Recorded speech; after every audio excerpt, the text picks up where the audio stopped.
NHS bosses are warning of severe disruption after consultants began 48 hours of strike action this morning in the row over pay and conditions. It's the first time that senior doctors have walked out in more than a decade, and only emergency care and a small amount of routine work will be covered.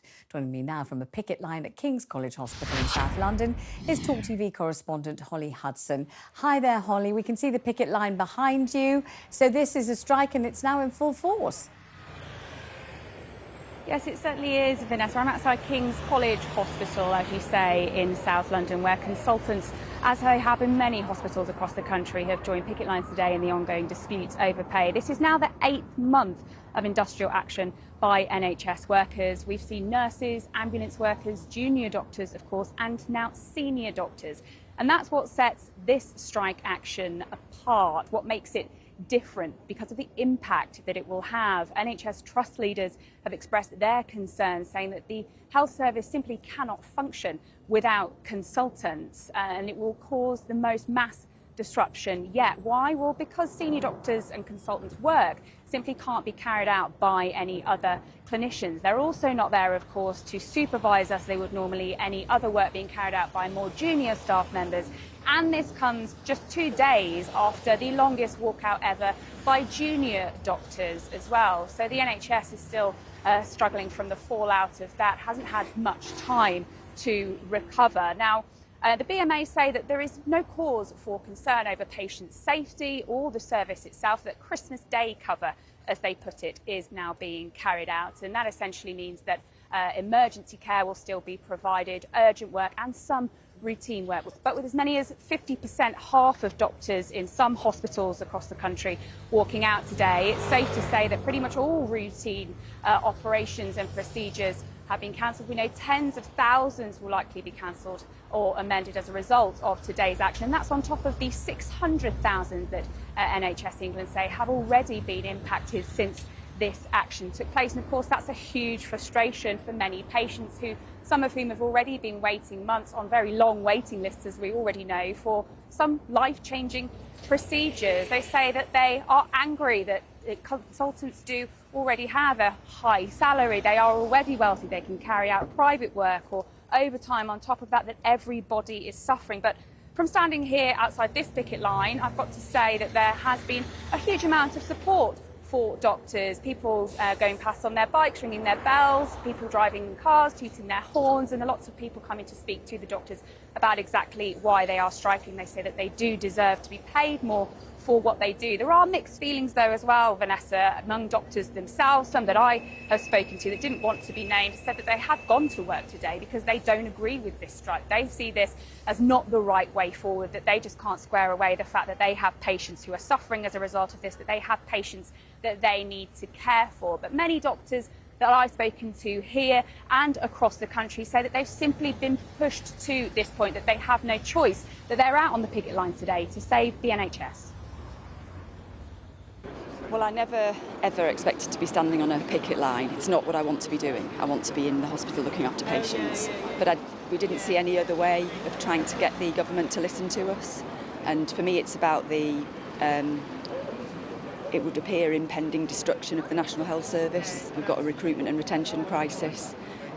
Junior doctors are leaving to go to the Middle East, Australia, New Zealand. Consultants are leaving. One of my consultant colleagues is leaving. So, yeah, it's about, for me, the future. So if we do this, we're hoping it will lead to a better service, better working conditions for our colleagues, so that they don't leave, so the NHS doesn't completely collapse. It's not only about pay, it's about keeping the NHS safe. It's giving the service that we want, right? Yes, it is about pay in a sense, but it's more about saving the NHS, because, you know, as an individual, I can probably earn more by leaving the NHS. So it's more about you, about your family, about the family of, you know, your listeners, right? And about me and myself, to be honest, being selfish for my future, basically. I want NHS to be there when I need it.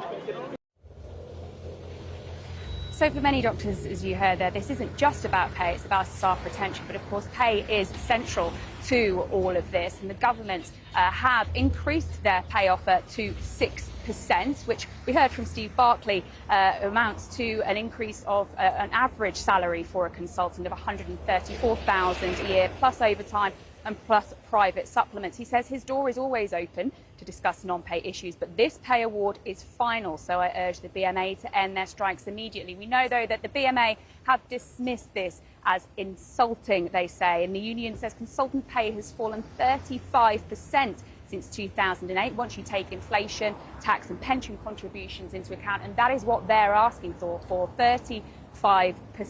But really, we don't know exactly what will end this stalemate as it stands. The Prime Minister as well backed Steve Barclay, the Health Secretary, in saying that there will be no improvement to this pay offer, and with the BMA dismissing it as insulting and junior doctors being balloted for yet more strikes, that cycle is set to continue. This is a 48-hour strike by senior doctors, more planned next month, and they have a mandate to continue their strikes until December as well. All of this, of course, just means months more misery for patients on top of this, and extra pressure on the NHS. And of course, as we know, winter is coming. Holly, thank you very much indeed. Let's go now to Roy Lilley, a former chairman of an NHS trust. Roy, thank you for joining me. So 134,000 plus supplements by doing private practice. Consultants can do exactly that if they want to. They can earn almost as much as they like in private practice, provided they put the hours in and they put the time in. Lots of people watching and listening to Talk TV right now won't understand how that could possibly fall short of being enough. No, I agree. And I think this is the big issue, is the extent to which the public will support further action by doctors. They were very supportive of the nurses, but I can't see it being here with the consultants. Look, it is true. The consultants can make a case. They can say that the value of their income has been eroded over 10 years by inflation and by not having increments that have kept in line with other professions. And certainly, if you look at international comparisons, our consultant doctors are paid less than they are in France and Germany and certainly in Ireland as well, and of course Australia, that we hear so much about. So that is true. But on the other hand, everybody's wages have been eroded over time.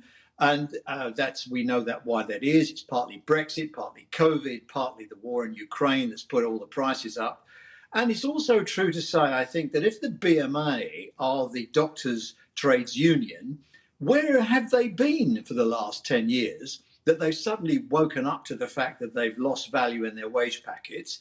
They've been asleep at the wheel, and now all of a sudden, all in one lump, they want a 35% pay increase, which of course is nonsense, and people will get thoroughly fed up with it. And I don't know if you saw it over the weekend. There was a big row on social media where a doctor had been into some coffee shop that was offering a discount to NHS people, and he was refused the discount because the people in the coffee shop said, no, you're a consultant, you're earning enough money, we won't give you the discount. And so I'm starting to think, Vanessa, that the public sympathy will run out. And we've got people today, about 70,000 people today would have received a letter last week saying, you've been in the queue for your procedure, your operation, whatever it is. I'm sorry to tell you, because of the strike, you're being bounced off the waiting list, and don't ask us when we can get you back on, because we won't know. It'll be probably 3 or 4 months. And so people have made arrangements. Families have taken annual leave to look after relatives after an operation, maybe come to different parts of the country to accompany them on the day of their operation. And people are, for the BMA to say that people are not at risk is just ludicrous, because, okay, they're not at risk at the front door, the blue light services, that's true. But people on a waiting list, not on a waiting list for nothing. They're there because clinical need has pushed them to the front of the queue. And so there will be people now whose conditions will get worse. Some will be undiagnosed, and certainly people, for example, who are going in for a pain blocker for sciatica or simple things like that. They won't get it. And for the BMA to go on strike and say people aren't at risk, I think is wrong, and it's cruel. There is, isn't there, a huge gap, a yawning chasm between a nurse saying, look, I just cannot afford to keep my family afloat on my wages. I can't do it. I have to pay to park at the hospital, or I can't drive my car anymore because of you, Les. You know, inflation has meant that my food bill's gone up exponentially in the most extravagant way. I'm really, really finding it hard to keep my head above water, and I'm a nurse. There's a vast gap between that and a consultant at the very top of the tree with the opportunity to make almost limitless money doing private practice, most of them do, saying, oh, hang on a minute, wait, my wage, which is already over 100,000 a year, hasn't kept pace with inflation, so I'm going on strike. You've said, Roy, a couple of times, you know, that you think that consultants will forfeit public sympathy. But the question is, does that matter? Because it's not as if they need permission from the public to strike. It's not as if the public can suddenly stop being ill and take their custom away from them to show their displeasure. We're still going to be ill. We're still going to need them. We're still going to desperately need them, actually. And if we don't approve of the strike, what difference does it really make to them or to anything else? Well, look, I think the tactic the BMA are employing are that eventually, I mean, the public will erupt and say enough is enough.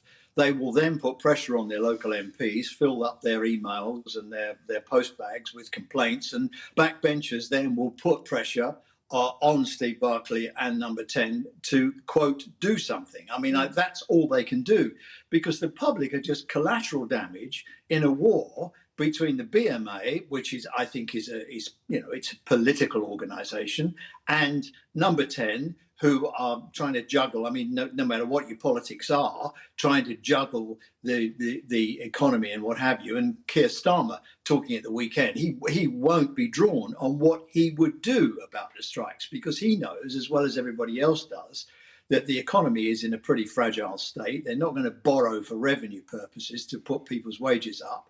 And everybody, you know, care assistants, people in the running in the shopkeepers and shop assistants and bus drivers, and everybody's had the value of their wages eroded. And we're all in the same boat. And I do think it is incumbent on people who are really at the top of society and are living a pretty good life, you know, despite all the problems that there are for the rest of us. I think it is incumbent on them to show some leadership. Certainly, I think there are ways that they could put pressure on government to reconsider and to look again. I mean, industrial relations between government and the health and care services is at an all-time low. And that's because politicians don't really meet the trade unions anymore. In my day, they used to have regular meetings and discuss issues. Now, of course, they hide, well, they don't hide behind, but they are behind the pay review bodies, which are a technical organisation, and they come up with their answers. This time they've said 6%. It's worth pointing out that the government actually said we will only pay 3%. The pay review body said 6% plus a lump sum, and the government said, OK, we'll pay it. And they've also, there was a big tax problem, it has to be admitted, with the high earners with their pension. It's a complicated tax issue, but fundamentally people were doing extra work, money was going into their pension fund, and they were paying more tax than they were earning. The government has fixed that, and now consultants can put pretty much limitless amount of money into their pension funds. So at a time when a lot of us are struggling with not a very good deal, it's very hard, I think, for the consultants to say, we don't have a very good deal either. Roy Lilley, thank you very much. It was a pleasure to have you on the show. Maybe we'll one day talk to you when the doctors are not striking. That would be novel. That would be a whole new ball game for both of us. Thank you very much.